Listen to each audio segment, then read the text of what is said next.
I sat down with her and she told me her story. And I told her I loved her. And I just wanted to support her through her recovery. And through conversations, I listened. And I feel like this is the best way to interpret what she told me.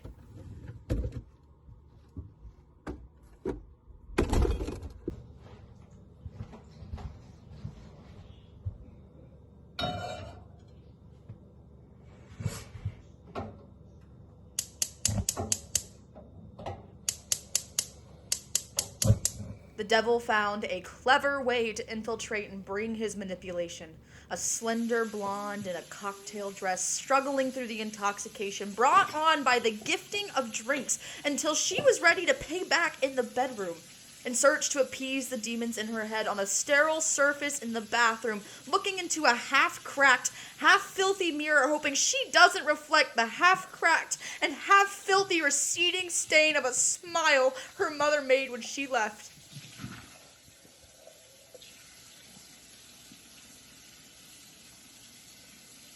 Because the promises she made to herself seemed to be the hardest ones to keep, and knowing she survived the last storm was no longer all she needed to be able to fall asleep.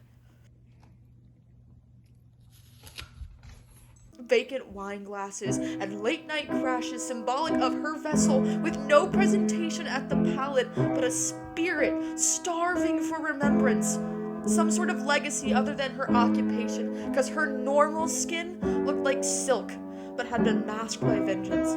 Baggage under her eyes, deep within her overcompensating lies, and all she saw when she gazed into the endless skies was regret from that manipulation. This life of sleeping through the static of practice for the everlasting rush she hoped for, she was somewhat ecstatic, but not for the first time. Because this was reminiscent of those times that she would drive, those late nights, those moments when she would look back and say, how did I get here? Those moments when she would look at old childhood photos and say, how did that child grow up to be like this? When did I dismiss the morals that I subscribe to?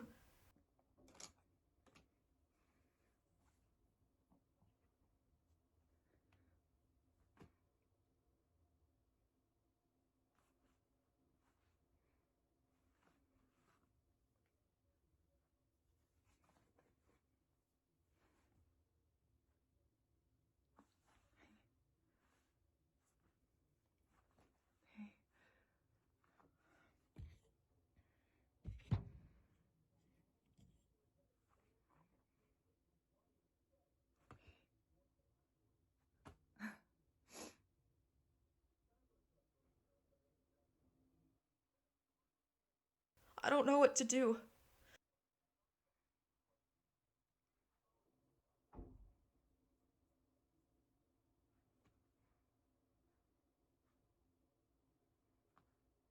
And she looks at photos of her beautiful mother in her youth and is envious of that smile she had when she was 22. And she wishes she could say the same for herself, but she's living this self-perpetuated hell because she took the literal stains and the literal scars and turned them into an emotional drain. And then she fell apart.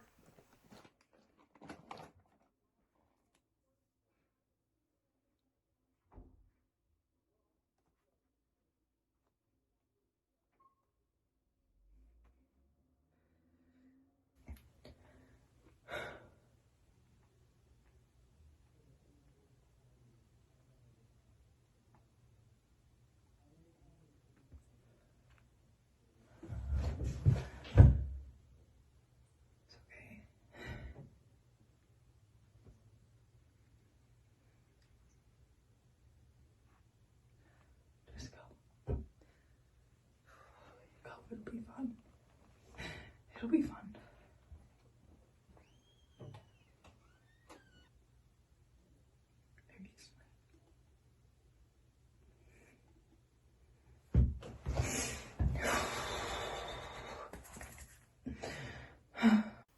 I've never really been one for taking second chances on times that I've been broken, but sometimes forgiveness needs to be put in place for someone to actually grow from these negative emotions. And all that constructive use of the pain is thrown at you. It's the only way that you can find refuge. So I'm gonna tell you this, darling.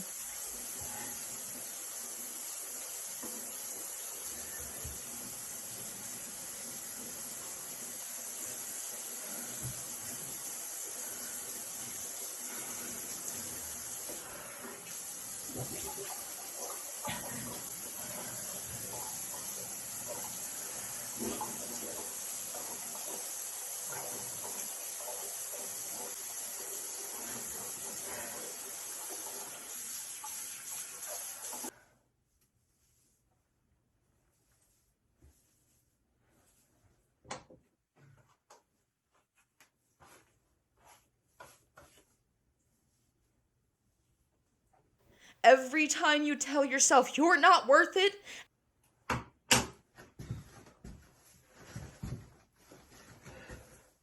every time you tell yourself you're worthless,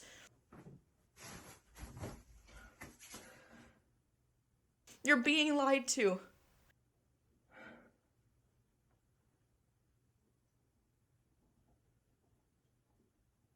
And in that case, the liar is you.